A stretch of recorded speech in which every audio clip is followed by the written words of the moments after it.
Hello? Is this thing on?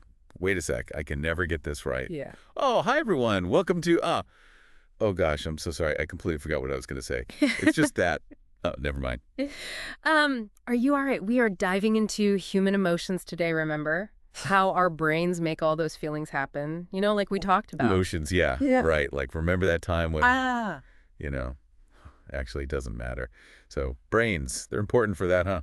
They are indeed. We're focusing on how our brains shape those emotional responses.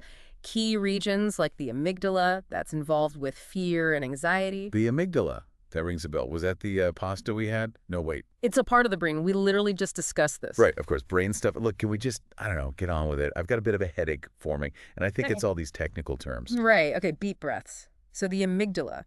Think of it like your brain's alarm system.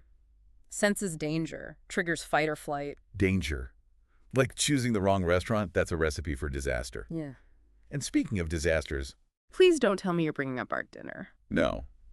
I mean, maybe, but can we just, move on? Yeah. How about dopamine? Now, there's a word I like. Sounds like a superhero. Dopamine's a neurotransmitter. Deals with pleasure, reward, motivation, learning, all that good stuff. See? Total superhero. You get that feeling when you do something awesome, like, oh, I don't know, pick the perfect restaurant for a first date. Not that I'd know anything about that. Moving swiftly along, the prefrontal cortex is vital for emotional regulation. Makes sense of the raw emotions the amygdala's throwing around, figures out a good response. Prefrontal something. Look, all these big words are hurting my brain. Can't we just say it's like a referee blowing the whistle on bad decisions and all that? It's simplified, sure. It helps us control those impulsive reactions and be more rational. Rational, right. Like everyone knows pineapple on pizza is wrong, right? Let's try this another way. Remember a time you felt truly anxious.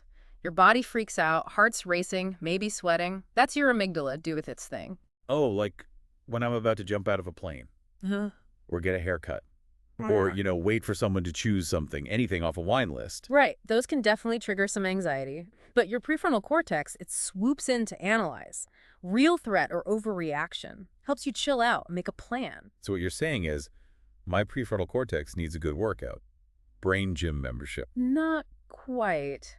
But practicing emotional regulation, like mindfulness or deep breathing, that strengthens its management skills. You know what else helps me relax? Big glass of wine. Okay, maybe two. Especially if someone hypothetically throws a fit about the restaurant's ambiance. I thought we weren't mentioning the disagreement. Right, sorry, it's just stuck in my head. Like a bad song. Speaking of memories, that's where the hippocampus comes in. This part's all about linking emotions to memories. Hippocampus. Sounds like a mythical beast. Maybe that was the restaurant's mascot. It's not a mascot, it's a region in your brain, and it's why certain places, smells, even songs can make you feel things so strongly.